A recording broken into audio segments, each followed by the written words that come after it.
হত্যাকাণ্ড নয়, গত 1 বছর ধরে 400-র উপরে সাংবাদিক বিভিন্নভাবে আহত হয়েছে, হত্যাকাণ্ডের শিকার হয়েছে। তো আমাদের ভাইয়েরা যখন হত্যাকাণ্ডের শিকার হয় বা আহত হয়, তখন কিন্তু সরকারের টনক লড়ে না। তাদের যদি কোনো ব্যক্তি বা বর্গ যদি আহত হয়, তখন কিন্তু সরকার সে বিষয়ে দ্রুত পদক্ষেপ নেয়। কিন্তু আমরা যখন গণমাধ্যম কর্মীরা নানাভাবে হয়রানির শিকার হচ্ছি, তখন সরকার এ বিষয়ে বরাবর চুপ থাকে। সরকারের পক্ষ থেকে বরাবরই বলা হয় যে আমাদের বিষয় তারা দেখছে, তারা আমাদের সহকর্মী, তারা আমাদের সহযোদ্ধা। যদি তারা আমাদের সহযোগী মনে করত, তাহলে আমাদের প্রতিটি পদে পদে আমাদেরকে কখনই হয়রানি করা হতো না।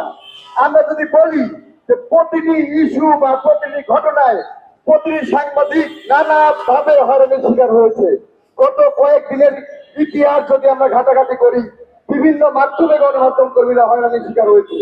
তো এই হয়রানি বন্ধ করতে এই সরকার যদি না পারে, তাহলে আমরা আমাদের মতো করে কাজ করব।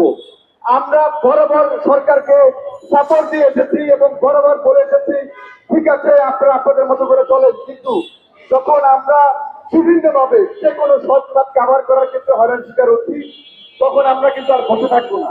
আমরা আমাদের মতো করে আগাবো এবং আমরা যারা সংঘবদ্ধ আছি, আমরা সে বিষয়ে রুখে দিব সরকারকে।